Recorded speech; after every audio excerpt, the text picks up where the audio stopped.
Shalom, amados, que la paz del Eterno, que sobrepasa todo entendimiento humano, sea sobre cada uno de ustedes. Quiero como introducción citarle estas palabras que escribí. El Eterno nos ama tanto que nos muestra el camino para la rectificación de nuestra alma. El Eterno es tan grande que antes de crear al ser humano, ideó el mérito a través del cual el ser humano puede regresar a Él, porque nada está fuera del control de Hashem, porque Él conoce nuestros más íntimos pensamientos. Hemos sido rescatados de nuestra vana manera de vivir a través de la sangre preciosa de un cordero sin mancha, predestinado desde antes de la fundación del mundo, pero revelado en los postreros tiempos por amor a nosotros, como está escrito en 1 de Pedro capítulo 1. En Yeshua HaMashiach, nuestra justicia es cumplida. A través del sacrificio de Yeshua paga ese precio requerido por la Torá, porque la Torá no provee. Puedes leer la Torá de pies a cabeza y no vas a conseguir un solo sacrificio que pueda expiar un pecado de muerte. En la Torá conseguimos sacrificios por pecados, por yerro, por ignorancia, pero no hay un sacrificio que pueda redimir a una persona, que pueda cubrir un pecado de muerte. Por eso es que la Torá nos lleva a Mashiach, como escribió el apóstol Pablo, que la Torá ha sido nuestro ayo para llevarnos a Yeshua. Está escrito que el fin de la ley es Yeshua para todo aquel que cree. Y tristemente esta palabra fin, amados, ha sido muy mal interpretada. Cuando nosotros vamos a la escritura, al manuscrito original en hebreo, nos damos cuenta que la palabra que se emplea allí es la palabra en griego telos. Y cuando tú buscas el significado de esa palabra, te das cuenta que el significado es objetivo, finalidad, propósito. Pero por causa de la ignorancia, porque hemos creído que nosotros podemos venir a la escritura, leerla, interpretar lo que a nosotros nos parece, por ignorar el contexto, por ignorar incluso, amado, el significado de palabras, nosotros hemos desvirtuado totalmente toda la misión de nuestro Mashiach. Como escribió el apóstol Pablo, ¿acaso Yeshua HaMashiach es ministro de pecado?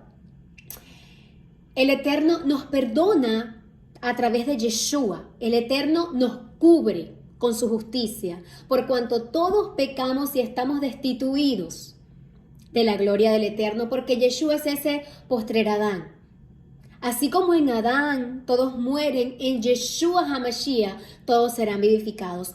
Todos los que le han aceptado como Señor y Salvador. Y es importante tener algo en cuenta, que si se acepta a alguien como tu Señor, como tu superior, ese alguien va a demandar de ti una obediencia, amados. ¿Qué pasa? El Eterno nos perdona por nuestras faltas cometidas, pero nos hace una invitación a una vida nueva. Nos hace una invitación a dejar el viejo hombre atrás. Nos hace una invitación a abrazar su pacto, a abrazar su Torá.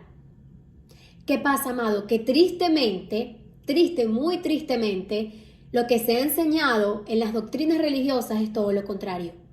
Es todo lo contrario y da tristeza, amados, da tristeza. Yo anoté acá, pero se nos ha mal enseñado y se nos ha dicho que Yeshua ya lo hizo todo y por eso nosotros no necesitamos hacer nada. Y tal cosa es contraria a la palabra del Eterno. Se nos ha dicho que ya Yeshua cumplió la ley, que ya Yeshua guardó la fiesta, que ya Yeshua guardó el Shabbat. Pero hay una contradicción incluso en eso, porque hay quienes lo acusan de quebrantar el Shabbat. Yeshua lo hizo todo, ya tú no necesitas hacer nada. Y de esa manera, con esa doctrina tan peligrosa, se nos ha eximido de la gran responsabilidad que nosotros tenemos al ser luz del mundo, sal de la tierra, una nación santa, un pueblo adquirido por Dios para que anuncien las virtudes de aquel que los llamó de las tinieblas a su luz admirable, amados.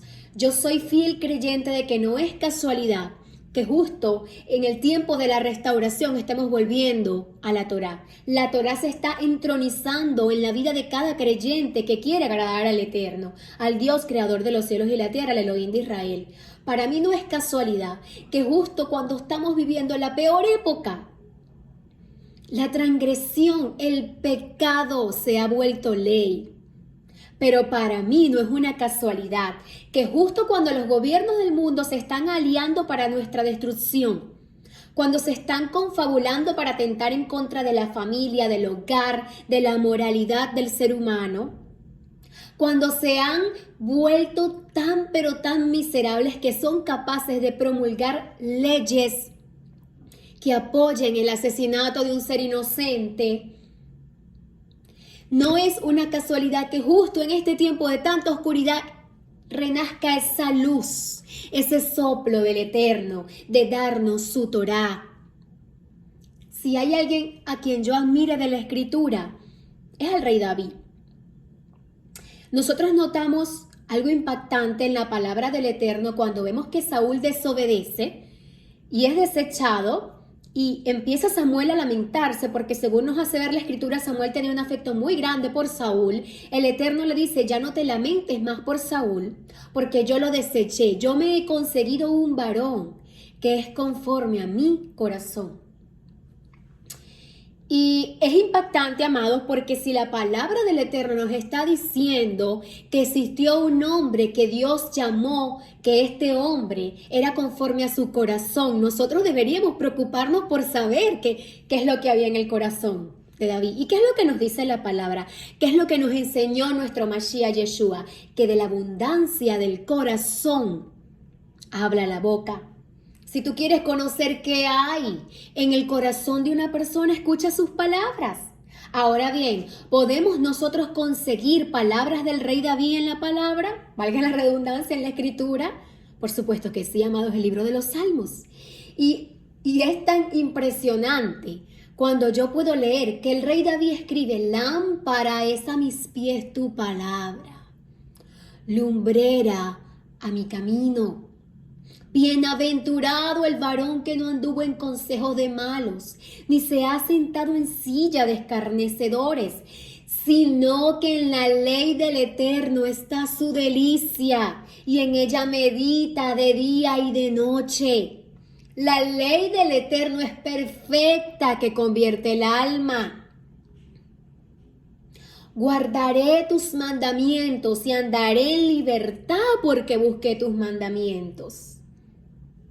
¿Cómo es posible que si el rey David es una persona conforme al corazón del Eterno y nos expresa estas maravillosas palabras que podemos confirmar en el libro de los Salmos, entonces se levante una herejía, incluso podríamos decir, de que Yeshua HaMashiach vino a abolir la Torá, de que Yeshua HaMashiach vino a abolir la ley porque la ley es esclavitud, porque la ley es opresión. Si aún nuestro Adón Yeshua HaMashiach dijo, no piensen por un instante que yo he venido a abolir la Torá o los profetas, yo no he venido a abolir, yo he venido a cumplir.